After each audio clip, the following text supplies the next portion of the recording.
Hello दोस्तों, आप सभी लोगों का आपके अपने यूट्यूब चैनल सिद्धांत एकेडमी में स्वागत है। देखिए, ये हिंदी की क्लास है और हिंदी की ये 5वीं क्लास है। इससे पहले 4 क्लासें हो चुकी हैं और जिन लोगों ने नहीं देखी वो लोग यूट्यूब पर प्लेलिस्ट में जाकर देख सकते हैं। और जैसा कि आप लोगों ने जैसे पिछली क्लास में कुछ नया सीखा था और उसमें आप लोगों ने अव्यय के बारे में पढ़ा था पिछली क्लास में, उसी तरह आज की क्लास में भी आप लोग कुछ नया सीखने वाले हैं। तो बने रहिएगा क्लास के लास्ट तक। तो ज़्यादा टाइम ना वेस्ट करते हुए देखते हैं आज की क्लास का पहला क्वेश्चन।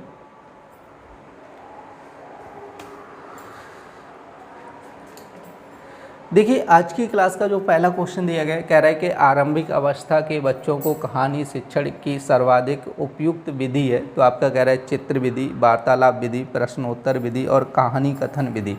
तो देखो, प्रारंभिक अवस्था का मतलब ये होता है कि जैसे बच्चा छोटा होता है, ठीक है, स्टार्टिंग की अवस्था। अब उसको हमें क्या करना है, कुछ जैसे सिखाना है, ठीक है, और कह रहे हैं ना कहानी शिक्षण, जैसे कहानी के बारे में सिखाना है, तो उसको सबसे उपयुक्त विधि पूछी गई, सर्वाधिक उपयुक्त विधि कौन सी होगी। अब जैसे छोटे बच्चों को जैसे मौखिक कहानी सिखाओगे, ठीक है, जैसे आपकी वार्तालाप करके, ठीक है, तो वो थोड़ा कम समझ पाएगा, समझ नहीं पाएगा, क्योंकि छोटा बच्चा होता है, ठीक है, उसके मतलब लॉजिकल बुद्धि इतनी ज़्यादा होती नहीं है। तो वार्तालाप विधि तो ये तो ठीक है उपयुक्त नहीं होगी, क्योंकि तो वो ज़्यादातर छोटे बच्चों को क्या करना चाहिए, चित्र के माध्यम से सिखाना चाहिए, सही नहीं।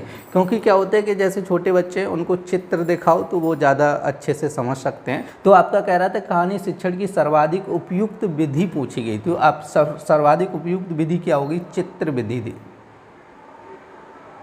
देखिए, नेक्स्ट क्वेश्चन कह रहा है कि वाक्यों का वर्गीकरण कितने आधार पर किया गया है। तो आप लोग ध्यान रखना है कि वाक्यों के वर्गीकरण की बात कर रहा है, तो ये 2 आधार पे किया गया है, ठीक है। कितने आधार पे, 2 आधार पे वाक्यों का वर्गीकरण होता है, ठीक है। तो फर्स्ट तो हो जाता है रचना के आधार पर, ठीक है, रचना के आधार पर। और सेकेंड हो जाएगा अर्थ के आधार पर। देखो, रचना के आधार पर 3, मतलब रचना के आधार पर जो वाक्य के भेद होंगे, ठीक है, तो वो 3 हो जाते हैं। और अर्थ के आधार पर इसके 8 भेद हो जाते हैं, ठीक है। अगर हम रचना के आधार पे देखेंगे तो एक तो होता है सरल वाक्य, ठीक है, और दूसरा हो जाता है आपका फर्स्ट सरल, दूसरा हो जाएगा आपका संयुक्त वाक्य, संयुक्त वाक्य, और तीसरा हो जाता है मिश्र वाक्य,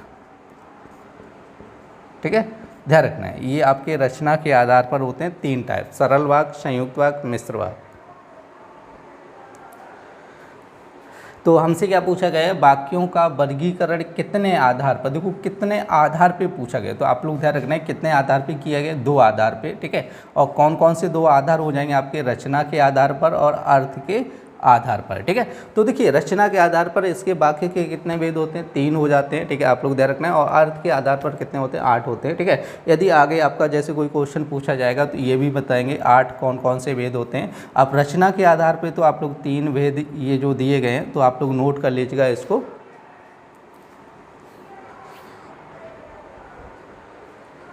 देखिए, नेक्स्ट क्वेश्चन क्या कह रहा है, जिन वाक्यों में कह रहे हैं कि एक उद्देश्य तथा एक ही विधेय होता है उसे कहते हैं। तो सबसे पहले आप लोगों को समझना है उद्देश्य क्या होता है, ठीक है। तो उद्देश्य का मतलब होता है कि जैसे कोई सेंटेंस दिया जाएगा और उस सेंटेंस में, ठीक है, जिसके बारे में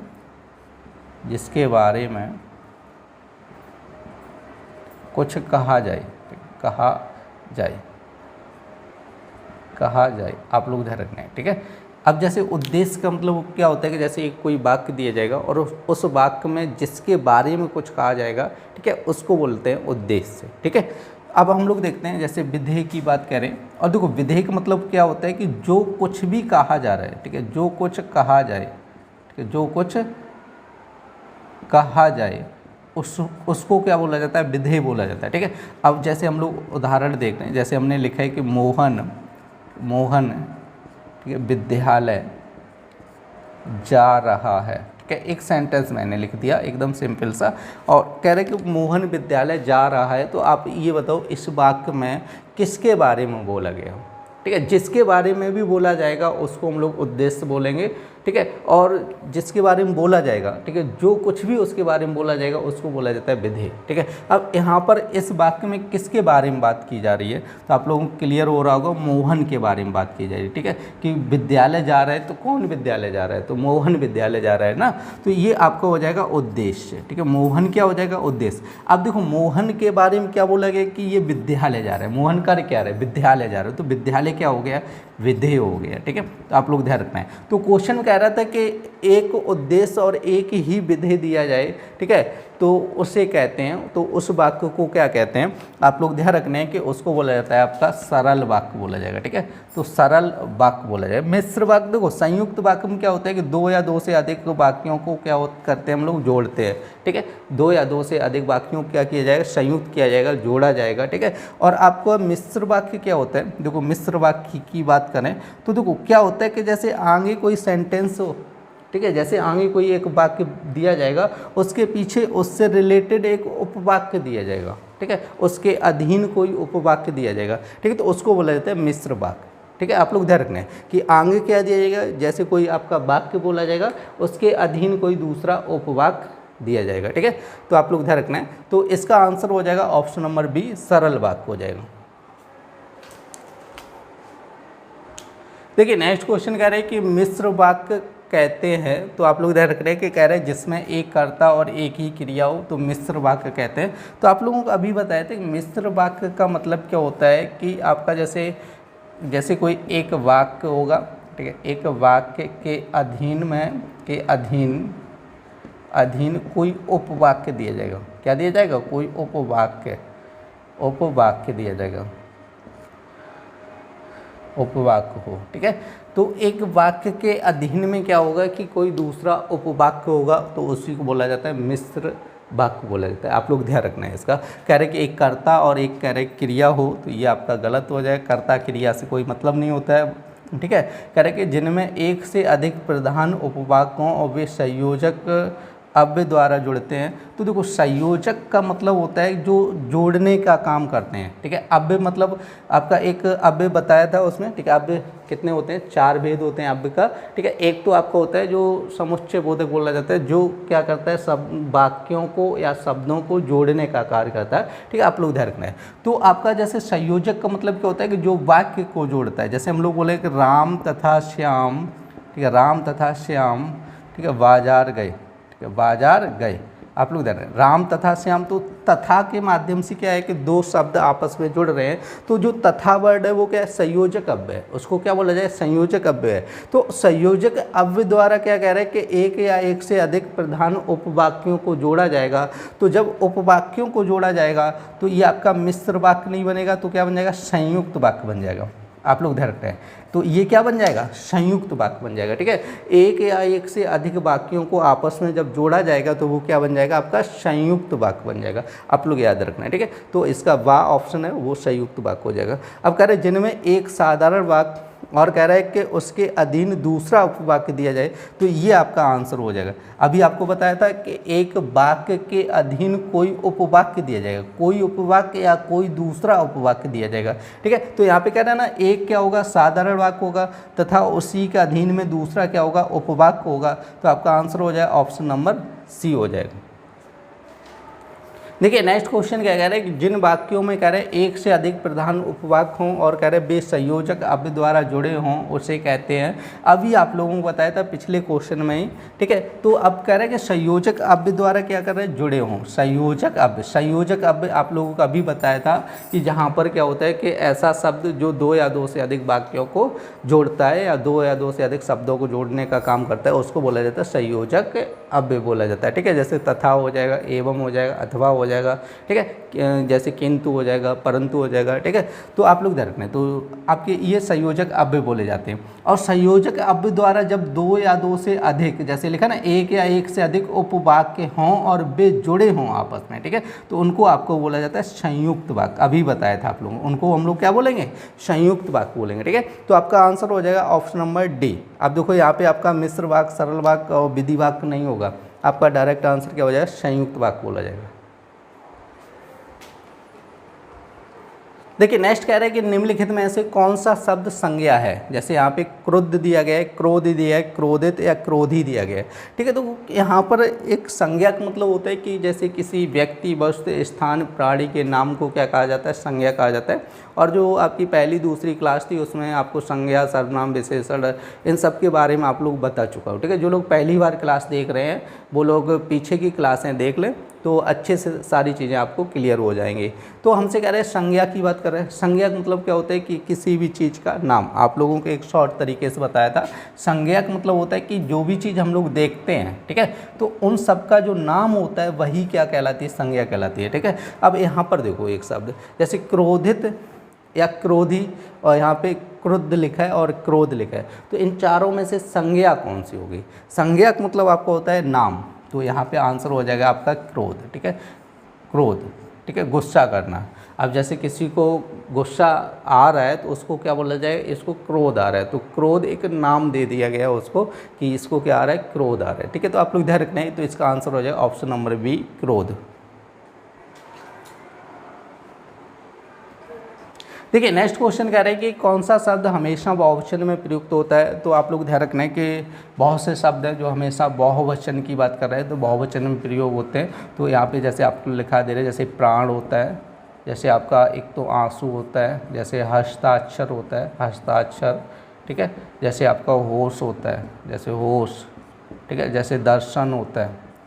ठीक है, जैसे आपका हस्ताक्षर दर्शन हो जाएगा। ठीक है, जैसे प्राण, आंसू, हस्ताक्षर और क्या हस्ताक्षर, होश, दर्शन।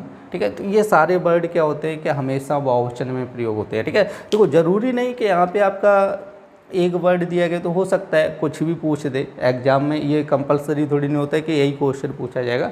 तो आप लोगों को सारी चीज़ें देखो पढ़ के चलनी पड़ेगी। अब ये नहीं कि कोई भी जैसे एक ऑप्शन बाई ऑप्शन बताते जा रहे हैं तो ऐसी ही क्लास चल रही है, आप लोग देख रहे हैं कंटिन्यू, तो उससे कुछ नहीं होने वाला है। ज़रूरी थोड़ी नहीं कि यही सारे क्वेश्चन आपके पेपर में रखे हों। हो सकता है क्वेश्चन में शब्द बदल दे, ऑप्शन बदल दे।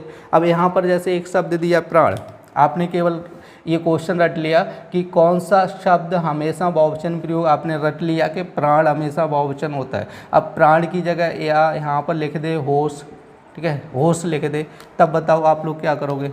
होश लिख देगा तो क्या करोगे। तो आप लोग पता होने चाहिए कि कौन कौन से शब्द बहुवचन होते हैं। ठीक है, तो ये आपके जैसे प्राण, आंसू, हस्ताक्षर, होश, दर्शन। ठीक है, अच्छत, अच्छत शब्द और हो जाता है जो आपका हमेशा बहुवचन में प्रयोग होता है। तो ये वर्ड आप लोगों को याद करने पड़े, ये नोट कर लेना सारे के सारे। ठीक है, केवल एक वर्ड प्राण रटने से कुछ नहीं हो जाएगा। सही कि ऑब्जेक्टिव क्लास आप देख रहे हैं, ओनली एक ऑप्शन रट लिया कि बहुवचन प्राण हो गया, बस वो कहानी खत्म है। तो ज़रूरी थोड़ी ना ओनली प्राण ही लिखा हो, उसकी जगह कुछ भी लिख के दे सकता है एग्जाम में। समझा है कि नहीं है। तो आप लोग ये मत कीजिएगा कि एक ही ऑप्शन रट के बैठ गए हैं, तो उससे रिलेटेड बहुत सारे वर्ड होते हैं जो हमेशा बहुवचन में प्रयोग होते हैं, और ऐसे भी वर्ड होते हैं जो हमेशा एक वचन में प्रयोग होते हैं। ठीक है, तो ये सारी चीज़ें आपको कंटिन्यू चैप्टर बाय चैप्टर सारी चीज़ें पढ़नी पड़ेंगी, तभी एग्ज़ाम आपका क्लियर हो पाएगा। बहुत से बच्चों को क्या होता है कि इसी तरह से पेपर तैयारी करते हैं, आपकी राजन सीरीज पढ़ ली, एक एक ऑप्शन बाई ऑप्शन रट लिए बस, और उसमें क्या होता है कि कहीं से भी क्वेश्चन उठा के रख दिया, फिर नंबर नहीं आ पाते, बैक लग जाती है। तो ये सारी चीज़ें आपको समझ के चलनी पड़ेंगी। समझा है, तो ये नोट जरूर करते चले, जो भी आपको चीज़ें बताई जा रही हैं सारी की सारी चीज़ें आप लोग नोट कर लें। और आपके देखिए इसी से ज़्यादातर आपके अत लघु उत्तरीय क्वेश्चन हो जाएंगे। ठीक है, उनको अलग से पढ़ने की ज़रूरत नहीं होगी। हालांकि आप लोगों की क्लास में सारी चीज़ें कंप्लीट कराई जाएंगी, अत लघु उत्तरीय प्रश्न भी कंप्लीट कराए जाएंगे। ऐसा नहीं है कि ऑब्जेक्टिव ही कंप्लीट कराए जाएंगे, अत लघु उत्तरीय प्रश्न भी कंप्लीट कराए जाएंगे। लेकिन इससे अत लघु उत्तरीय प्रश्न में बहुत ज़्यादा आपको हेल्प मिलेगी, तो इसलिए आप लोग इसको नोट करते चलें। देखिए नेक्स्ट क्वेश्चन कह रहे हैं कि गद्य की एक महत्वपूर्ण विधा है। तो यहाँ पे देखो गद्य लिखा है आपका, ये गद्य लिखा है, गद्य की एक महत्वपूर्ण विधा है। तो आप लोग ध्यान रखना है, जैसे निबंध, उपन्यास, संस्मरण। तो आप लोग देखो कहानी, इसका आंसर हो जाएगा आपका कहानी। निबंध, उपन्यास, संस्मरण नहीं होगा। ठीक है, देखिए नेक्स्ट क्वेश्चन कह रहे हैं कहानी तत्व के आधार पर कहानी के भेद हैं। तो आप लोग ध्यान रखना है कि इसका आंसर हो जाएगा ऑप्शन नंबर 4। दो 1 2 3 4 कह रहा है, तो इसका आंसर हो जाएगा 4। तत्व के आधार पर कहानी के भेद कितने होते हैं, 4 भेद होते हैं। देखिए नेक्स्ट क्वेश्चन कह रहा है कहानी की विधियाँ मानी जाती हैं। तो देखो अभी पीछे क्वेश्चन देखा था, सेम टू सेम वही है, आपका 4 हो जाएगा। कहानी की विधियाँ कितनी होती हैं? 4 विधियाँ होती हैं। जो तत्व होते हैं वही आपके 4 विधियाँ हो जाती हैं। देखिए नेक्स्ट क्वेश्चन कह रहे हैं कि कौन सा शब्द क्रिया विशेषण है। देखो क्रिया विशेषण की बात कर रहा है, तो आप लोगों को पहले समझना होगा क्रिया विशेषण, और पिछली क्लास में भी आपको समझाया था क्रिया विशेषण। तो क्रिया विशेषण का मतलब ये होता है कि जो शब्द क्रिया की विशेषता बताते हैं, ठीक है, जो शब्द क्या करते हैं, जो शब्द क्रिया की विशेषता बताते हैं उन्हें क्या कहते हैं? क्रिया की विशेषता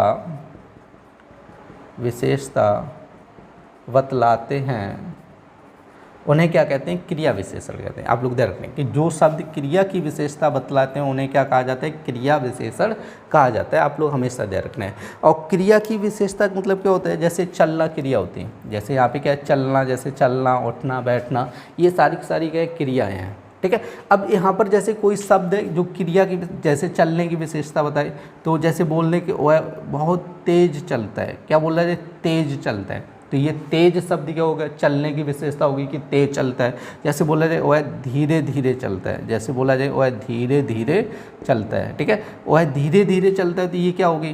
क्रिया की विशेषता होगी, वह धीरे धीरे चलता है। तो आप लोग हमेशा ध्यान रखना है, क्रिया विशेषण आपसे पूछा गया तो क्रिया विशेषण मतलब क्या होता है कि जो शब्द क्रिया की विशेषता बताएंगे उन्हें हम लोग क्या कहते हैं? क्रिया विशेषण कहते हैं, समझे। जैसे आपका तेज हो जाएगा, बहुत हो जाएगा, कम हो जाएगा, ये सारी क्या होते हैं? क्रिया विशेषण, ठीक है। तो आप लोग ध्यान रखना। और क्रिया विशेषण के यदि आपसे भेद पूछे जाए तो आप लोग हमेशा ध्यान रखना है क्रिया विशेषण कितने भेद होते हैं? 4 भेद होते हैं। तो यहाँ पर आपका आंसर हो जाए ऑप्शन नंबर सी, धीरे धीरे, ठीक है।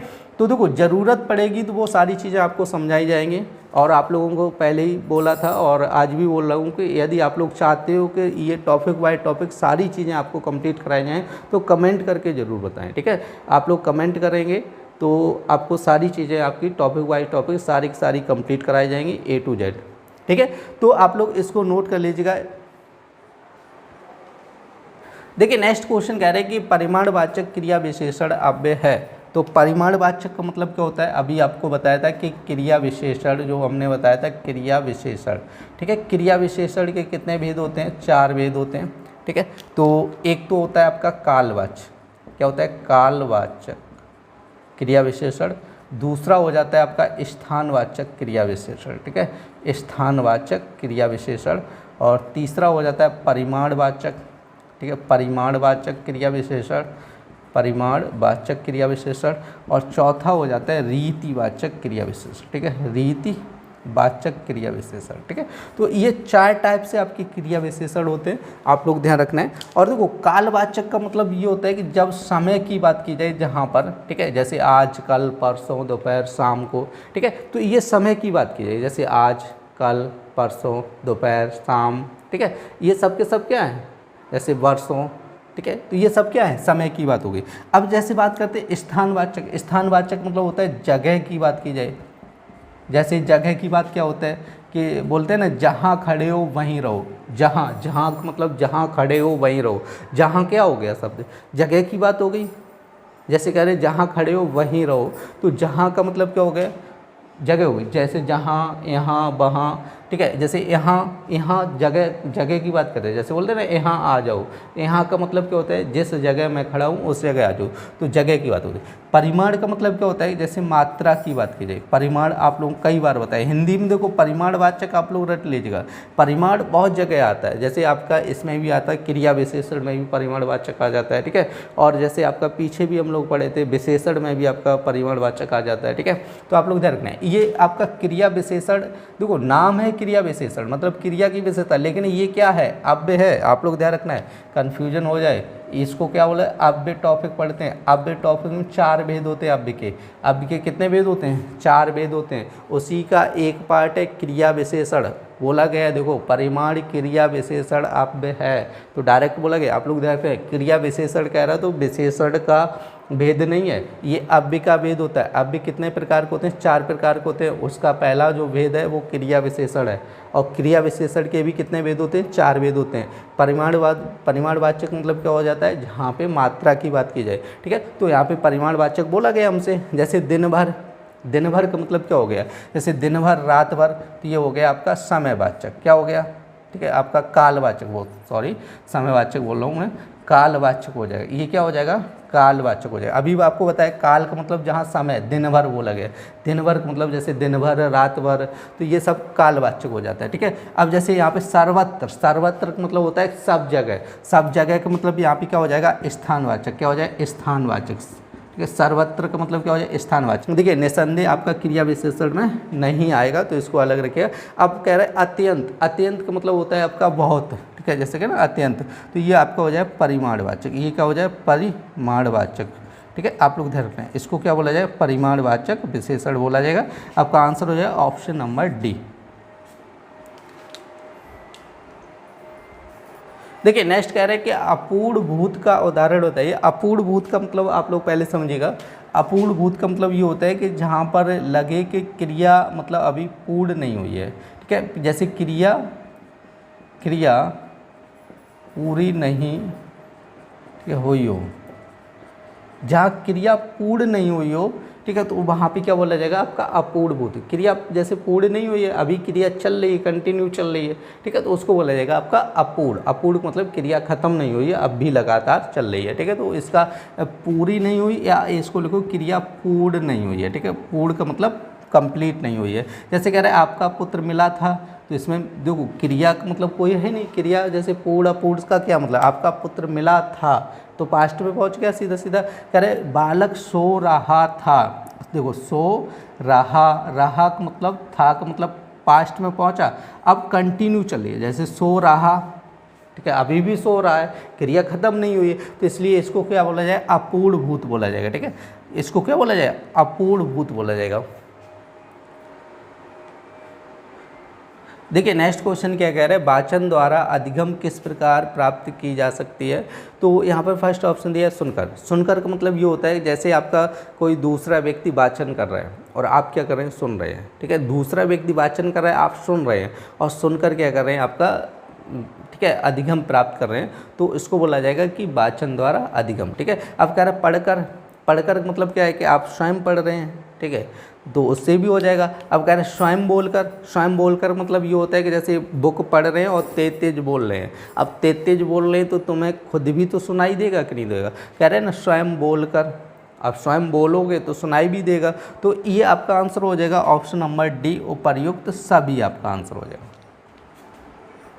देखिए नेक्स्ट क्वेश्चन कह रहा है बालक के सुनने, बोलने, समझने तथा अभिव्यक्ति की दक्षता का विकास अधिक प्रभावी होगा यदि उससे बातचीत होगी। कह रहे क्रियाकलाप, परिवेश, परिवार इत्यादि पर बातचीत होगी, उपर्युक्त सभी। तो देखो यहाँ पर कह रहे हैं कि जैसे कोई बालक है, सुनने, बोलने, समझने तथा अभिव्यक्ति की दक्षता का विकास अधिक प्रभावशाली होगा यदि उससे बातचीत होगी, तो आपका आंसर हो जाएगा जैसे देखो क्रियाकलाप। दो क्रियाकलाप तो होती है एक्टिविटी, अगर किसी बालक से करवाई जाए। क्रियाकलाप का मतलब क्या होता है, कोई एक्टिविटी दे दो, जैसे गेम दे दो, खेलने को कुछ भी दे दो। ठीक है, तो अब ये चीज़ है। परिवेश, परिवेश मतलब होता है कि हमारे चारों तरफ का, जैसे हमारे चारों तरफ जो भी माहौल होता है उसका भी बालक के ऊपर थोड़ा इफेक्ट पड़ता है। ठीक है, जैसे आपका सुनने, बोलने, समझने की बात कर रहे हैं। ठीक है, यदि जैसे कोई बालक है, ठीक है, और घर में सभी लोग इंग्लिश बोले, ठीक है, तो घर में सभी लोग क्या बोले, इंग्लिश बोले, तो वो भी बालक भी क्या बोलेगा, इंग्लिश बोलने लगेगा। तो वही होता है परिवार इत्यादि पर बातचीत। ठीक है, परिवार पर भी बातचीत होता है। ठीक है, अब जैसे घर में इंग्लिश बोल रहे हैं लेकिन बाहर जब खेलने जा रहे हैं तो वो चारों तरफ के लोग हिंदी बोल रहे हैं। ठीक है, तो इससे क्या होगा कि वो हिंदी सीखेगा। ठीक है, हिंदी भी सीखेगा, तो ये होता है परिवेश। तो इसका जो आंसर हो जाएगा वो आपका आप हो जाएगा उपर्युक्त सभी आंसर हो जाएगा। देखिए ये हिंदी की आपकी 5वीं क्लास थी। उम्मीद करते हैं आप लोगों को क्लास पसंद आई होगी। यदि क्लास पसंद आई तो कृपया लाइक करें और देखिए ज़्यादा से ज़्यादा शेयर कीजिए जिससे कि ज़्यादा से ज़्यादा लोग जुड़ सकें। फिर मिलते हैं ऐसी नेक्स्ट क्लास में, तब तक के लिए धन्यवाद।